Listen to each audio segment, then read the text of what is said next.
You got 1 quarter left, 3 months. Yep. What actions do I need to either, reach my goal, or what do I need to do to 25 if I already met my goal, right?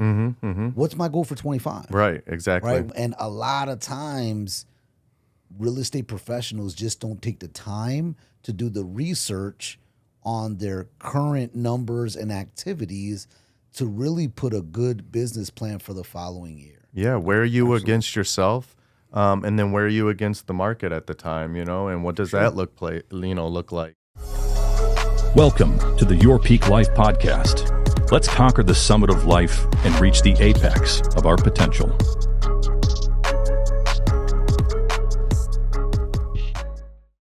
Welcome to another episode of Your Peak Life podcast. Today we have a special guest, Tim Lewis, and we'll be discussing fourth quarter and preparation to the fourth quarter. Welcome, Tim. Thank you. Glad to be here. So, man.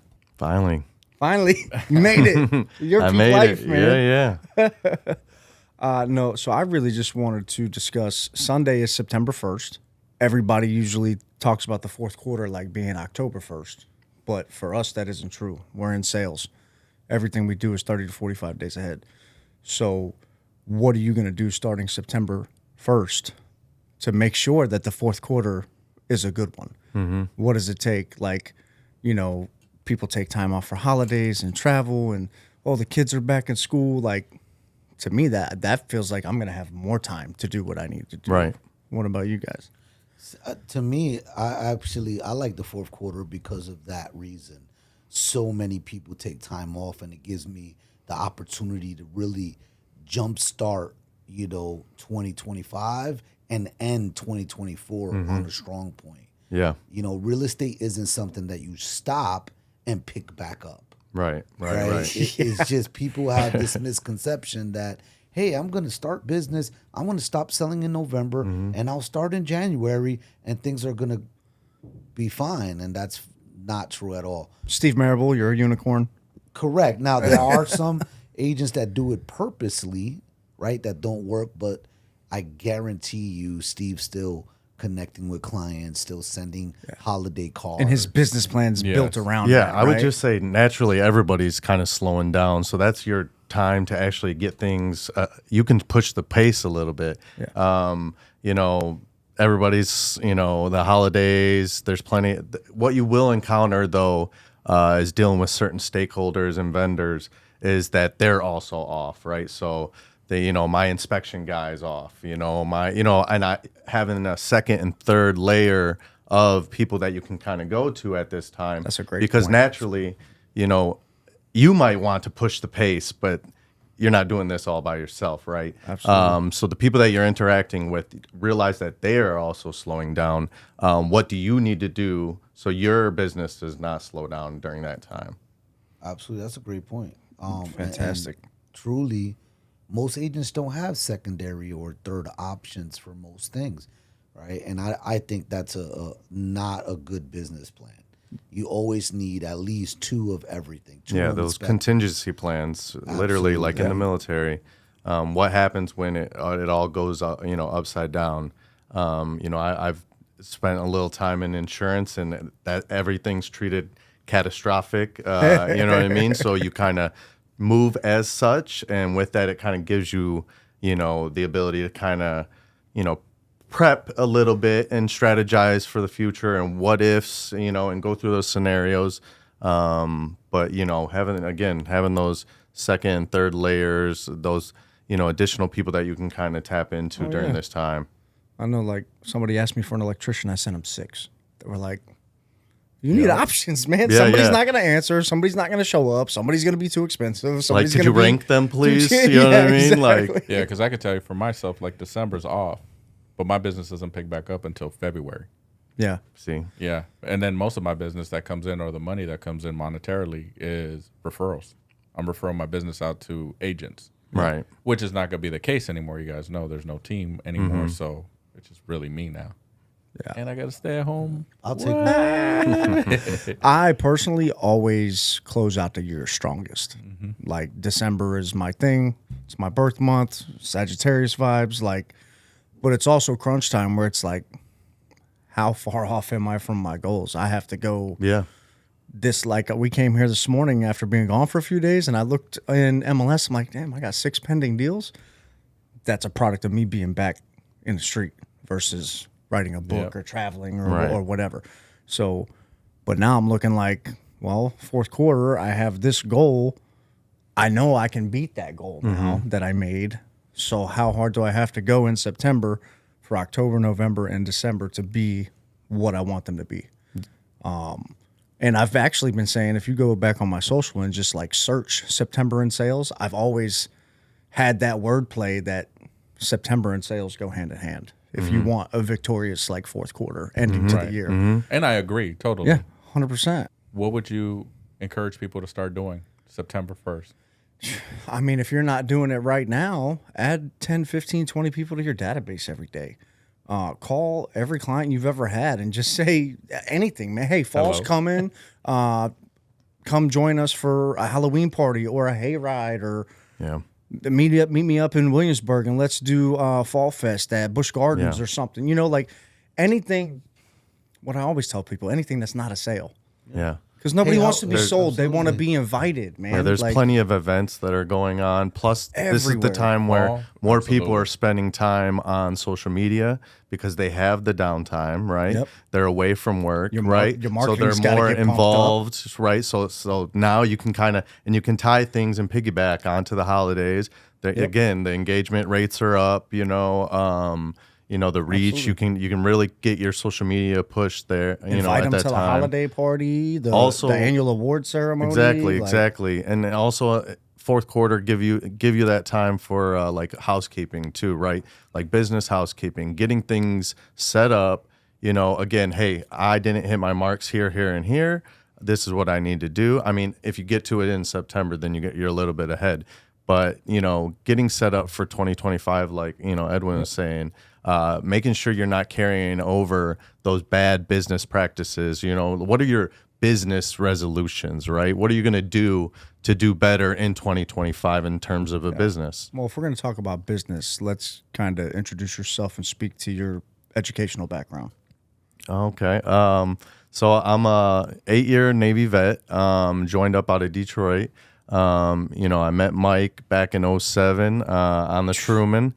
Our age, bro. Dang. Yeah. So I got out in 2014, and I had a difficult time with employment. Most of my, naval aviation experience did not translate. They wanted me because I was I level and not O level. And what was your job description or rate? Aviation electricians, mate. Okay. So an AE, right? So I was working on all the aircraft for 8 years. Get out, can't get a job at the local JFK. I was in New York at the time. They want me to go to school for 2 additional years to get my airframe, to qualify to take my airframe and power plant license. Blah blah blah. And here I am. I'm like, that's ridiculous. Like, you know what I mean? I've been fixing jets for 8 years. Yeah, so I'm in Embry-Riddle. I'm going to school to get my aeronautics, major. And that's like, again, I leaned into education because the employment side of things was not set. I didn't have things set up the way I needed to. Right. I relied on, hey, I thought things were going to be better for me. Thought things were going to be set up a little differently because of the services. Right. So I thought I was going to, not struggle as much as I did. Right. So I leaned into the education of it all. I got my 4-year, bachelor's, double minored in management and project management. And then, had started a family. And then from there, I was like, that's not enough, So I went and I got my master's. I went in Manhattan, got my executive MBA during, the pandemic. It was, How wild. much of that was paid for or funded from your service? Right. So I picked this institution because it was a public, city university of New York, where I was going into it like I've always been told 100% of public institution because I was having issues with getting capped at certain, tuition rates for the year for private. So I picked, Baruch College, Zicklin School of Business in Manhattan. Very, very great, institution. They were going to cover. This program was set up where there was some some costs I would have to be on the hook for, but they would take 80 to 85% of my tuition. So it was $100,000 tab. I came out, And this is for your third? That's for the executive MBA. for the executive MBA. Yeah. So Wow. again, I got going in that, me and a couple buddies started, a business while we were in school, during the pandemic. So it was all these wild scenarios where, again, I knew, certifications, licenses, degrees, those are those things where you can't fall below a certain, rung in the ladder, essentially. And again, getting out of the military and realizing that, hey, I just spent 8 years just getting experience. I didn't get any of my like electrician ratings, like You didn't get any journeyman, certs or like licenses nothing that like could've really translated, right. yeah. Do you want some NKO, course, certificates or something like that? I can produce that. Yeah. Right. But I didn't have anything like that. I thought my DD 214 was going to get me more. And it didn't. Yeah. So I realized, hey, I got to do it myself. Well, Right. I just wanted to put it out there because if you're going to tell people about business, I have successful businesses, but I don't have an executive MBA from a school of business in New York. So Yeah. it's just important that the people hear like, oh, that individual is qualified to say what they're saying, not to mention standing up a business before you even move down here that's already profitable and has revenue share. That's the first thing. When I got in the program, there was 34 people in the course. These are all Wall Street finance guys, and Here's girls. Timmy from And Detroit. I'm the guy from Detroit that Ex-sailor. like how did I get here type of moment. But I've had that in my life. When I first landed on an aircraft carrier and I was like, oh my God, how'd I get here? You know what I mean? So I'm used to that, but I'm a chameleon. I can kind of work with it, and I have enough background, in Detroit that I realized that certain sides of being growing up rough in the streets, kind of. They just call it entrepreneurship and business, and you know what I mean. And there's a lot of like mechanisms and systems and that are the same, right? But when I got into that program, I was like, all right, who's ready to start a startup? You know what I mean? Like right away, and it was like kind of like crickets. It wasn't. These people were just like, I'm just trying to get the next corporate title. That's why I'm here. Can you relate? I couldn't imagine the coursework to complete something like that. Is there? Could you relate a portion of that course to like fourth quarter crunch time? Like, did you have to do? What do they call it? I don't even know. Like midterms and then like the end where people do finals, like test out or whatever. it's like a dissertation that they give kind of thing. Like what was the hardest part of your journey in that course that felt like, okay, I have to really push to get to the end here? I mean, honestly, the curveball honestly was COVID. You know what I mean? It wasn't course related. It was Everything switched up. how is my education, switching, right? The professors were not. They've been working out of certain books, a certain type of way for so long, And now everybody got to go virtual. Now they have to orchestrate, breakout rooms and Zooms and things of that nature, right? So what I saw there was like, just like a business, just like the contingency plans that we were just talking about. You got to be ready for whatever that comes out. Hopefully nothing as extreme, right?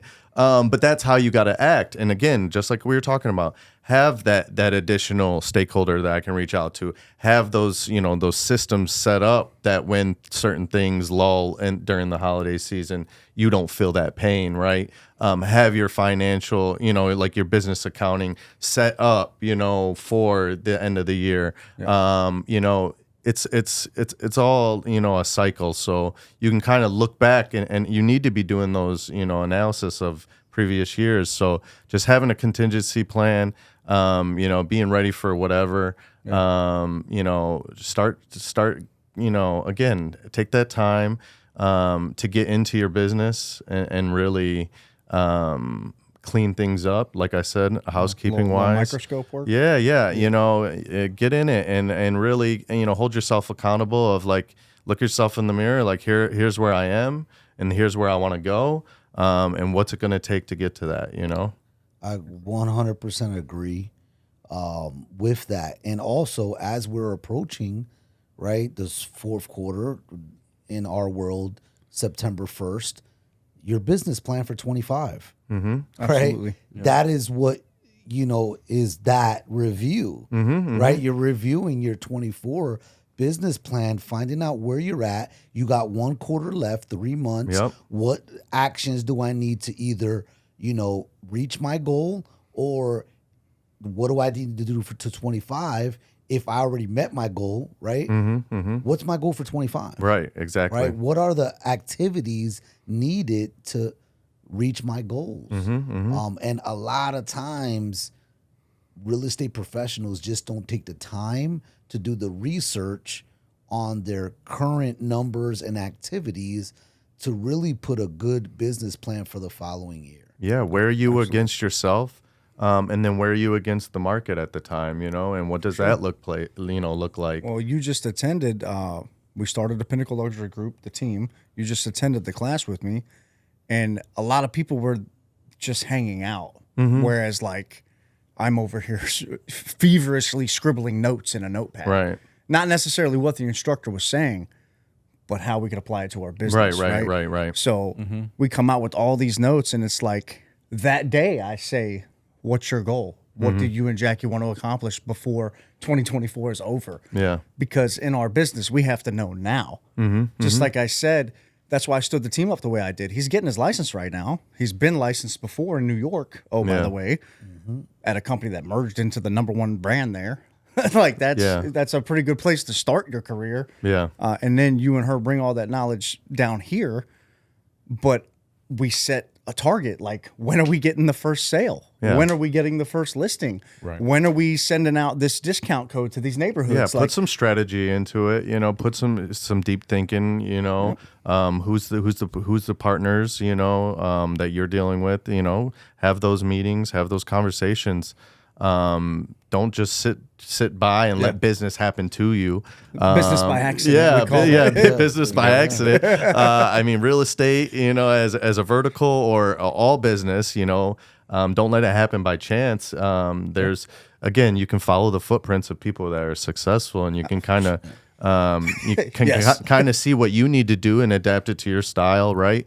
But a lot of, again, just like Edwin said, you have to do that self-reflection first. You got to look at your business plan versus last year and year over year, and you got to get into those. What does year over year mean? And what does that look like? What are my objectives? How am I falling short? What do I need to implement? Do I have time to do something that will like minimum effort, maximum results in this last fourth quarter? What's going to carry over into Q1? Really start, vision boarding, mapping well, the out. preparation is key, right? You just came from a RAIN class, doesn't even have an active license yet, which is why I set it up that way with him and Jackie as unlicensed assistants out the gate, because before his license is even active, he's going to learn the MLS. Before the license is even active, he's going to learn a contract, a PICRA, transaction coordinator type. Feed me you the know knowledge. What I mean? So it's like, but people don't think like that. And it's like, I told him and his wife, well, we have to think like that because it's going to take 6 months to get a check. Yeah. Like you have to prepare. Preparation really is the key. But also that rolls into, we have peak performance coming up in October for people to lock in for the fourth quarter as well, which I need to get you those dates. So he'll be freshly licensed, but have already been to the RAIN class, already scheduled for the realtor class, already been through a luxury home certification class. Like that's the preparation it takes to be successful. And people aren't forecasting that. Yeah. And that I was a point that I wanted to make. If you aren't hitting your goals, or if you're struggling to find out why you didn't, a good place to start is looking at who you're spending your time with. Who is your circle? What are their activities? Are the people around you achieving their goals? Right? Because if you're not achieving your goals and the people around you aren't achieving their goals, then you may need to look for other people to be around, right? Absolutely. And, you know, in this life, and I'm specifically speaking of real estate, in order to do it at a high level, it has to become part of your life. So the people you're around have to add to that life, right? So just in my perspective or just, you know, in my life, I'm not really around real estate agents that aren't doing a lot of business. Just not. Right. They're just not around me. We don't have the same things in common. Yeah, you know what I we mean? don't have the same things in common. If I'm not, you know, I know that We're not aligned, essentially. Yeah, you're not aligned. I know that if I start slacking in an area, in any area of one of my responsibilities, I know the people around me will nudge me, will hold me accountable, will, you know, have a conversation with me. And that's what keeps me, you know, in line a lot of times. Yeah. Because the human factor is always going to be, you know, in play. We never know what's going to happen. You could go to work, get a flat tire. You got a family member die, right? Very now, yeah. So that was this morning, right? Yeah, right. Like you could have family members, something happen to one of your family members, or you know you're experiencing some health issues, whatever the case may be, right? The people who you spend your time with, the people that you spend your time with, is either going to help that situation or it's going to enhance that bad situation. So, part of that business planning is just taking a look at, hey, who did I spend my time with last year? Yeah. Right? Who am I around every day? Yeah, equate your time and energy to you know, essentially value like not the money. What you care about. How am I spending my time? And again, being around, you know, be around people that are good in areas that you're not. I think that's also key, right? You don't want to be, you know, hey, I'm good at, you know, whatever this is, and then I got 4 carbon copies of that, and then now we're competing to a point where it's, you know, it's not going to end well just because of the nature of competition, right? So I would say also getting into rooms where my weaknesses, you know, are your strengths, you know, and because you're going to be doing something that I should be doing, and it's going to, you know, put a magnifying glass on what you're not doing, right? So again, that accountability of it all, that exposure of it, that, you know, self-reflection of it all. You know what I mean? You are in this industry, you are the CEO, right? You're the CMO, you're the, you know, chief strategist, CFO, you're all of it, right? And you know what I mean? And the janitor. And all the of worker. it. So And the salesperson. exactly. So, you know, you gotta move as such. And we were just talking about the diversity of our leadership team, like how different we all are. Yeah. You know, Eric moves his way, I move my way. They both have their own style. Edwin and Edgar, like, and the agents benefit from that. Absolutely. You know, that diversification at the top, that flows through the company. You know, again, you know, you see it, you know, all the time, you know, in instances where that is not the case. You know, here what you see right away is the training and the culture. You know, those are the things that stick out right away. From somebody who just attended a training out of the blue. Yeah. Hey, you know, there's third party. There's no shortage of it. You know, the training, and like I said, I've been in, you know, another brokerage, and you know, it was in a cutthroat, you know, Real Wolf of Wall Street shit. Cutthroat market in Brooklyn. And here I am, some guy with a Detroit D tatted on his elbow, you know, trying to sell New York City real estate with no friends or family, you know, that I can tap into right away, because those are your first, you know, sets of deals. No nothing. You know what I mean? And it's a whole different market where, like, I'm looking at you like competition. You're going to steal a deal off my table. You know what I mean? Because there's more at play. These are multi-million-dollar, you know, $10-15 million townhomes. What? Are you kidding me? You know, crazy. fully attached, you know, brownstones that are just ridiculous prices, right? So, you know, again, what, you know, Do you see more opportunity here? of course. Yeah. The training, like I said, the training, Well, I mean, just the just knowledge. geographically, like The mark. for say your niche of clientele, do you think that this area suits you better versus being there? Oh, definitely, definitely. You're not going to get as lost in the sauce, right? And down here, it's about relationships, right? It's about, how you treat the other person, right? It's not so much about the deal and I don't care how it gets done type of thing. Different mentality. Yeah, different Okay. mentality, different Okay. mentality. You get that.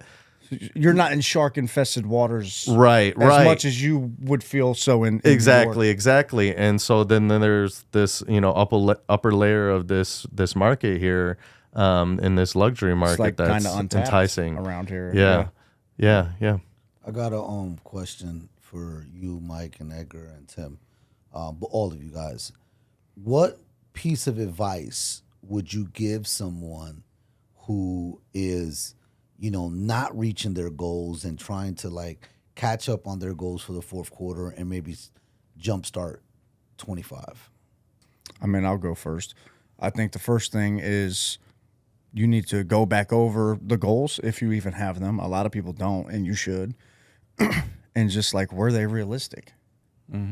Were they realistic? Were they attainable? Were they time bound? Right? Because we train to this. And it's like people have goals, but they don't know the action items to get to the goal. But if you set a goal that's not within reach, I don't know. We'll give an example.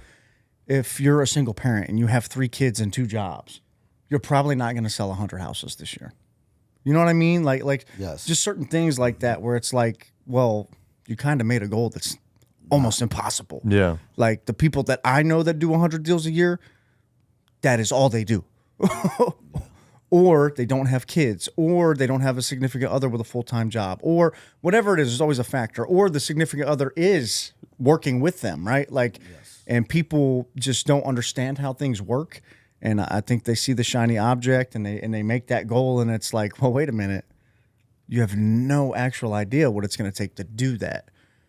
So you have to go back, reassess. Like for Edgar, we know that Edgar's family and his children are a priority. So any day of the week, he's going to let his sales suffer to spend time with his family. And that's okay because that's his goal, right? But if his goal was to sell more houses, he might have to sit down and have that conversation. Hey, Cookie, hey, kids, I need to lock in so we can get the money up, right? Like it. So it's really just a realignment of what's your priority.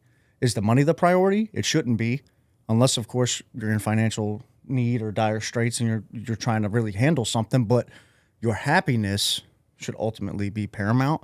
And if your goal has nothing to do with your happiness and everything to do with money, you need to change your thought process. Yeah. What you got, Edgar? I mean, for me, it's exactly that. It's like the time bound. What's the realistic goal? Reverse engineer it. For me, for example, it's 0 out the homes, fully paid off. I want my debt to be a new home every other year. Nice. So that's until I'm 50. Cool. So it has to happen. But with that comes sales. Yep. But in our market, 5 sales a month, that's a pretty penny for me because my debt's so low. And it's doable. Very doable, so every month just goes into a new home with the other income we're earning. So it's a realistic goal once I sat down with my wife, like, hey, this is the timeline. So it's something that I could achieve realistically with the units and my family's not going to suffer. And especially now that we're starting to schedule things out like a year prior. We know those I commitments. was going to say also. that about the business planning. Like we literally, That helps a we lot. have next year already like lined up. Yeah. Yeah, the business planning, there's the personal planning, the business planning. The business planning, I could project now. Yep. Whereas like last year was a little crazy because it's like, hey, let's open up 3 new franchises and a 4th one or whatever, right? And stand up a training program and everybody go diamond and So, and if you know me, then I will, not only for family, but I will give up my personal time for the goals and the people around me. Yeah. I'm just that guy. Organically, it just is who you don't I even am. have to tell Edgar why. He'll just do it. Yeah, and it's just like I think it was this year I was listening to Fabulous, and he had one that's like Selfish was the name of the album or song. And I was like, yeah, I got to get selfish because, yeah, my personal life does get to suffer because I'm focused on everything else around me. And the way I work is I'm not a Mike Little. Right. Right. And also, you got to be cognizant of that. You can look up to these people, but you're not going to be them. Yeah, you got to be cognizant of who you truly are. Yeah. Really look at yourself in the mirror. Yep. You know, I'm the support system. And we're in different situations, right? You have your kids full time. Like if I'm on a week where I don't have my kids, I can do things that you're not gonna be able to do. Right? Oh, we know because there's more text messages at 4 in the morning. Yeah, exactly. That's what I'm saying. It's the off week. Yeah. No, but that's a That's real. the cadence. But that's a real thing. Is you got to be cognizant of, or just really look at yourself and say, this is who you really are. And those bad habits that you have, like my little weight loss journey, right? Hey, man, get to it. And really, we were talking about this before this. It's like, how long is it going to take you to really, you see people doing a 75 hard. And I had a friend who was just doing it not too long ago. And then you see it, okay, for day 5, 75 hard. And then like a week later, okay, day 3, because they keep starting over. When do you build those habits? And really make it your daily routine to set that schedule. Yeah, where it becomes AM, behavior. Update my leads. Schedule the showings, which are happening right now on my phone. They're being scheduled. Yep. And holding those people accountable me that are helping me with the business. Right. Because now I know what my goals are. I need to get $400,000 within these next 2 years to pay off 2 homes. Yep. Lock in. What's it going to take? Yep. Yeah, I like that. How realistic is it? What's the root cause of it? Yeah. But that's the reality we live in, where it's like, can I spend $250 on a house in a year? Yes. Yeah. It's a fucking great feeling. Yeah. Let's do it. And create more wealth. But your piece is really like you're identifying the action necessary to get there. And they say, what do they say? Goals without action are just dreams. Yeah. 100%. There needs to be a timeline on it. There needs to be a hard, a deadline, an accountability measure. Yeah. You've been working with your wife. Yeah. But now you guys are going to work together kind of in the same industry. So yeah. I'm curious to see that aspect. Because my wife, nothing wrong with my wife. I love you. But it's just, not that we were fighting or anything, but it wasn't working. Yeah. We do complement each other very well. We work a lot, because we had flexible schedules, and so we would and we both had to jump into she was in marketing, and I got thrust into like a marketing role. Okay. So we kind of like tag teamed and really kind of leaned on one another to kind of.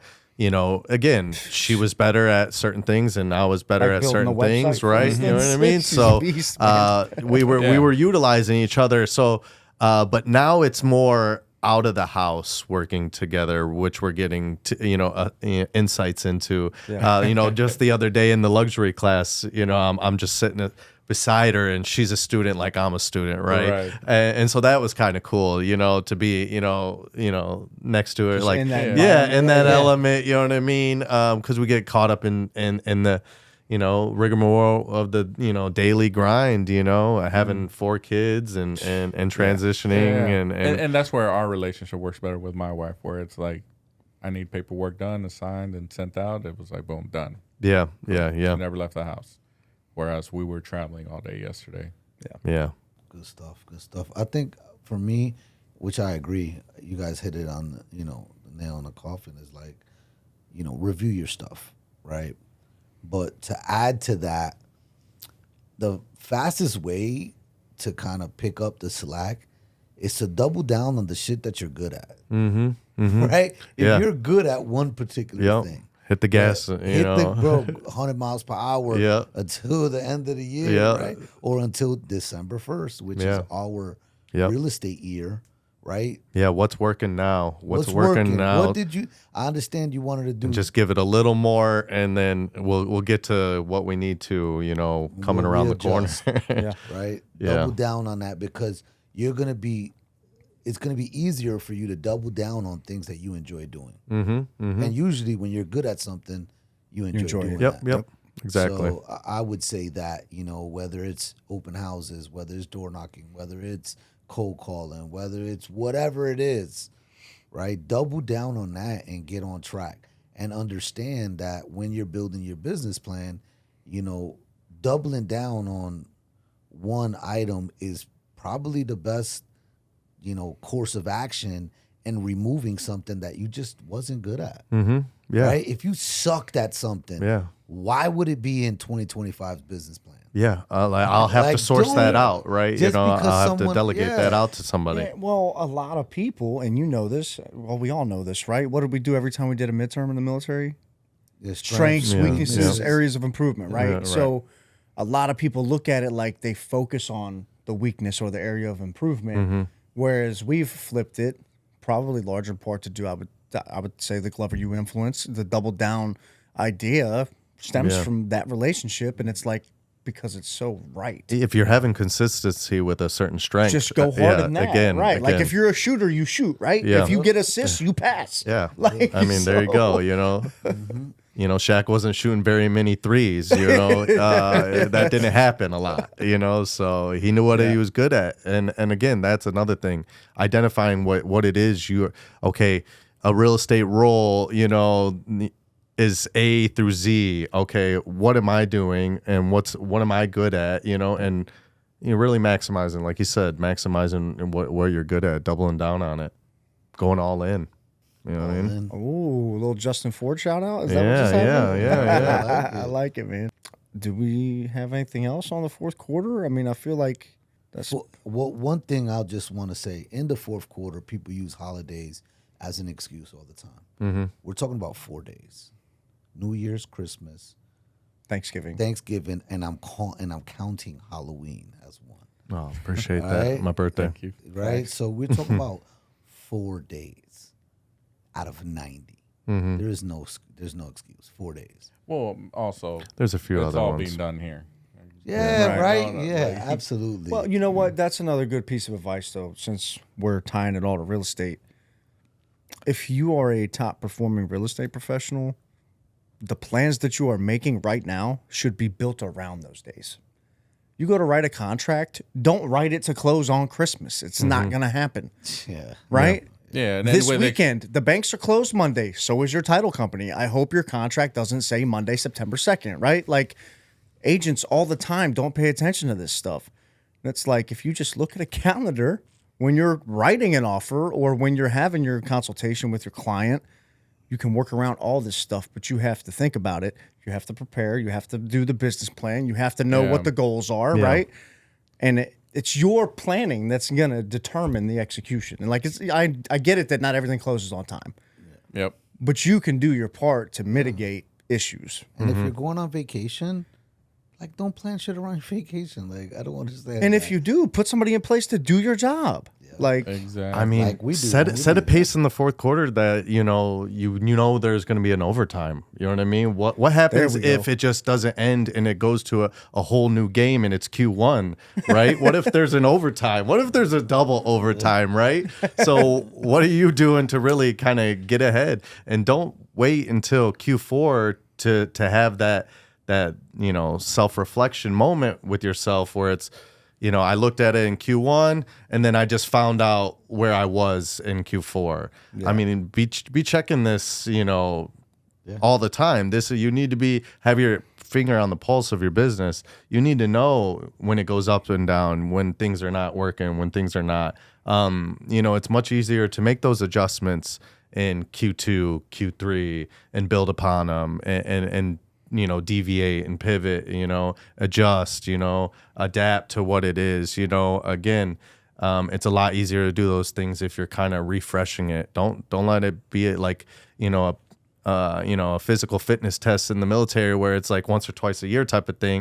You know what I mean? It does. We all know it does about that. truly help if you stay in shape. Yeah, if you I work out guarantee all it. year. Just Yeah, showing up, it's just part of at your that lifestyle. moment Yeah, and just doing it. That's not what you should be doing because you're going to be harder on yourself. you're going to have a crappy Q1 of next year because your Q4, the realization of everything that happened in Q4 was just crippling, right? Yeah. There's plenty of like money issues and things that come with this whole, seasonal, holidays and stuff like that. Anyways, you want your business to be that shining moment, right? That thing that really just excites you and, ignites, that passion inside of you, where you're not like, oh, damn, you know what I mean? Like, I got to be CEO again, And ultimately, your goals are meant to be adjusted, Exactly. right? So another important point that I want to make is that, we're going into the season where mental health is at an all-time high. Mental health problems, right? The holidays. You not hitting your $10 million goal and you hit 9 million is not gonna change anything, right? Yeah. In the big scheme of things. Get it back on the next year. You know what I mean? That's just, again. Yeah, go hard. Absolutely. I'm all for hard work. But it shouldn't be devastating, is what I'm saying. Around the number. Correct. It's like stepping on the scale, and getting tied up into the number versus how am I feeling? You know what I mean? Am I feeling stronger, while working out? You know what I mean? Things of that nature instead of the measurements. Which is weird. I checked this morning. I didn't gain a pound from that trip. I gained 7. Oh, man. Fat ass. I didn't even jump on the scale. I just go into the gym. Oh, man. Yeah. I mean, I had a ton of steaks and shit like that. But Can't complain. yeah, that's the thing, man. It's just like the year is not over. To your point, like you're talking about 4 or 5 days out of we could literally still close 120, deals. You know what I We mean? can still hit Like, deals and close them in September. And you got to realize this is a game of momentum as well, too, right? So don't slow down in the fourth and then expect to come out the gate, again in first, Q1 absolutely. ready to go. No, why don't the momentum from Q4 slingshot you into Q1 and Q2, Absolutely. or you go, not go so hard. Again, we don't have to go so hard, but again, how are you spending your time? There's a the point difference is between like busy and productive type of thing. But the What are you point doing is to the maximize slingshot's it? getting pulled now. Yeah, absolutely. exactly. So This starts now. Great So- combo, fellas. Slingshot into the fourth quarter starting September 1st. yep. That's the recommendation that we have. Yep. If you're in, and it doesn't have to just be real estate. This applies to anybody in sales. Mm-hmm. You need to be 30 days ahead of all of your friends Yep. because their circumstances aren't the same as yours. So, Correct. Definitely. All right, awesome. Thank you for tuning in for another great episode of Your Peak Life podcast. Please make sure follow us, subscribe in the link below, and we'll look forward to another episode next week. All All right. right. Thank you.